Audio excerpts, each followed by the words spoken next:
Друзі, усім привіт! Давайте поговоримо про український футбол.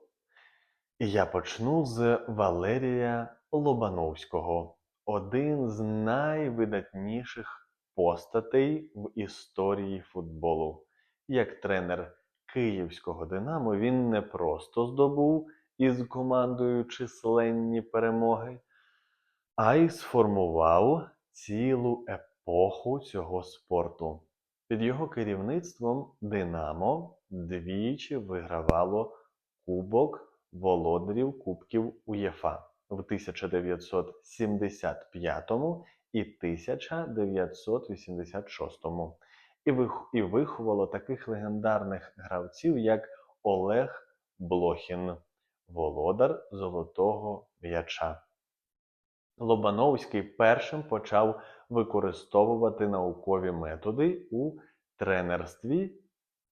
Він аналізував фізичний стан гравців, статистику матчів і розробляв тактичні схеми, засновані на даних.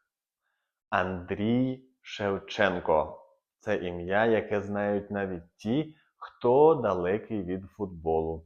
Він став легендою не лише українського, а й світового спорту. Його шлях від хлопця з невеликого села у Київській області до зірки світового футболу – це історія про талант, наполегливість і віру у свої сили.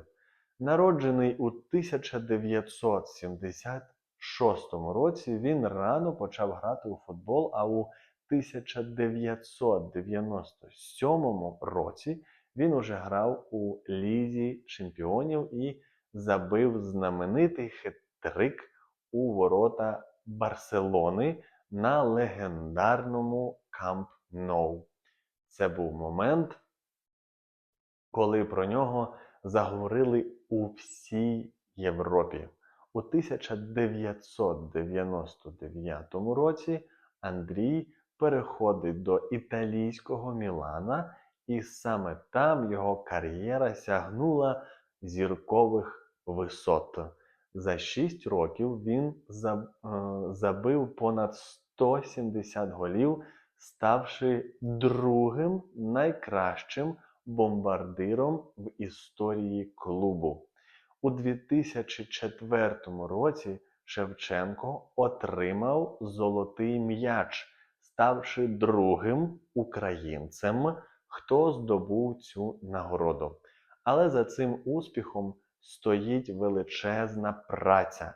Відомо, що навіть після тренувань він залишався на полі, щоб відпочити і відточити свої удари. Після завершення кар'єри гравця Шевченко повернувся у футбол як тренер.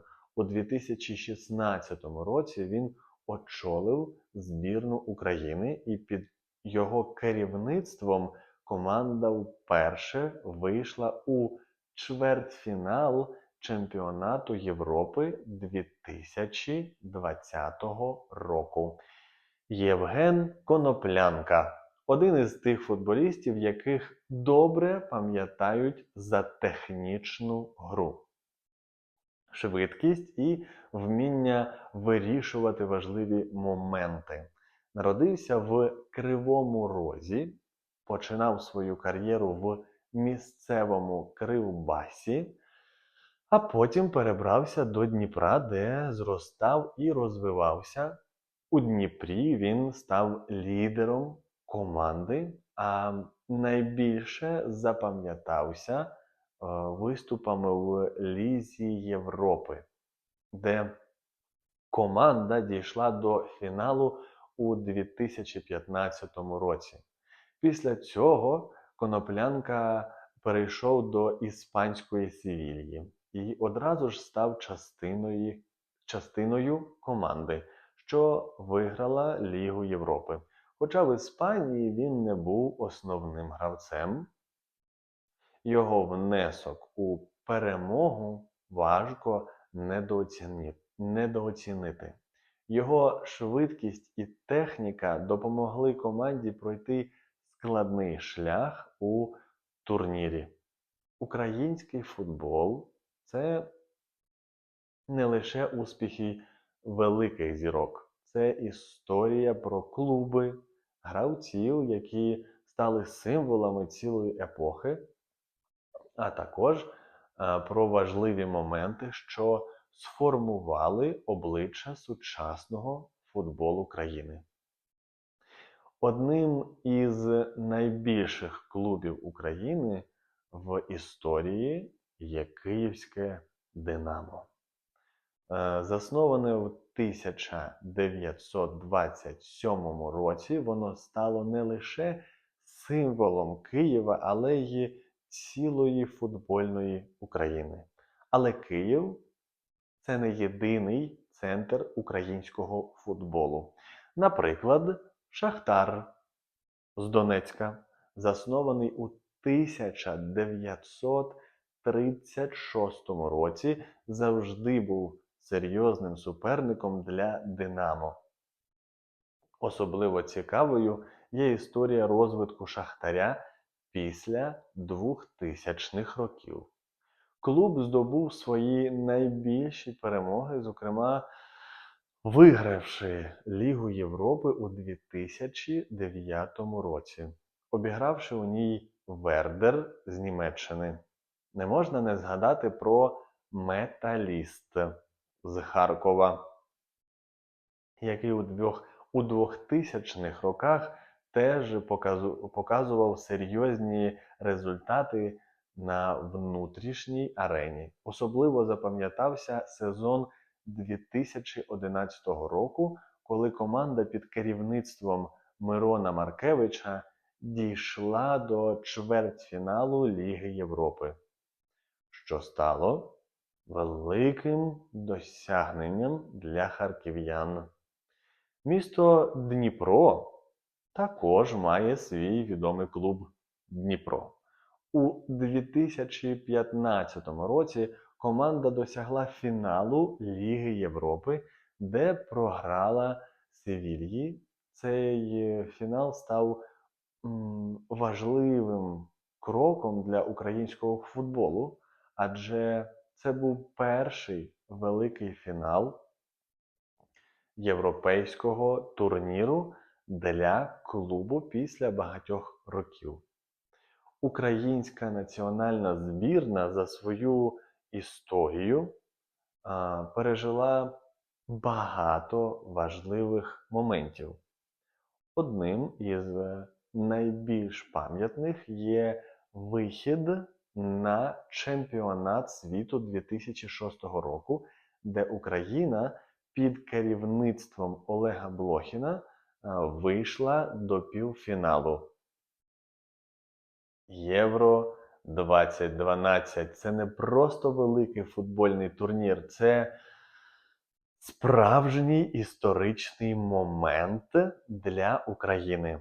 Україна разом із Польщею отримала право бути співорганізатором чемпіонату Європи, і це стало вагомим кроком у розвитку футбольної інфраструктури та популяризації спорту в Україні. Рішення про те, що Євро 2012 проходитиме в Польщі та Україні, було прийняте 18 квітня 2007 року в Лісабоні на засіданні виконкому УЄФА.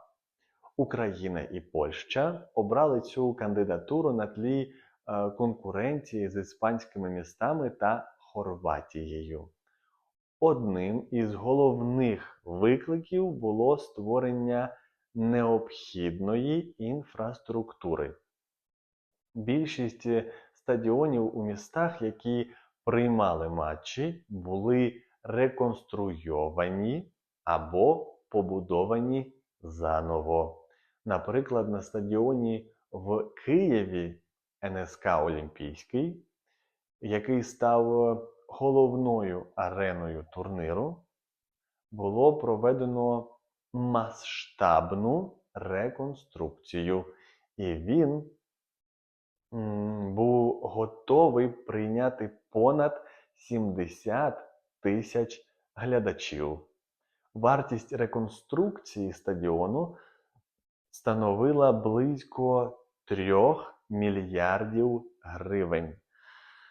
Ще один цікавий момент стосується стадіону Олімпійський у Києві, який тільки став свідком важливих матчів національної збірної, але й був проведений, підготовлений для проведення фіналу Ліги Чемпіонів у 2018 році. Після реконструкції у 2011 році Олімпійський став одним з найсучасніших стадіонів Європи. І вже за кілька років вийшов на міжнародну арену, приймаючи фінал Ліги Чемпіонів, де зійшлися мадридський Реал та Ліверпуль. Донецьк також отримав право приймати матчі Євро, і це стало важливою подією для цього міста.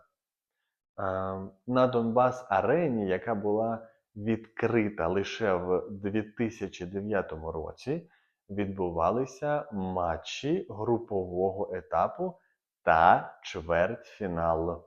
Арена, вміщуючи понад 50 тисяч глядачів, стала не лише символом сучасного футболу, а й гордістю міста. Окрім стадіонів, були реконструйовані аеропорти, дороги, готелі. В загальному у проведення турніру було інвестовано понад 15 мільярдів доларів. Цікаво, що під час Євро-2012 було встановлено кілька рекордів. Зокрема, найкраща відвідуваність матчів за історію турніру. За даними організаторів, в Україну приїхало більше 500 тисяч іноземних вболівальників.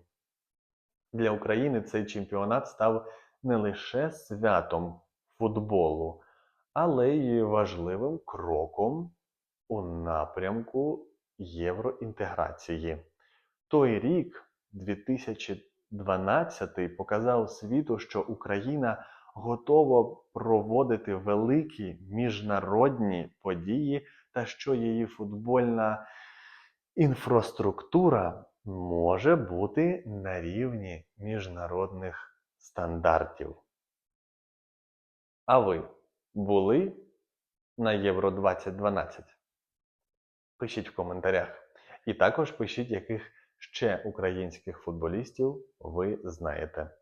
Ставте вподобайки, і нехай проблеми та незгоди не роблять вам в житті погоди. Па-па!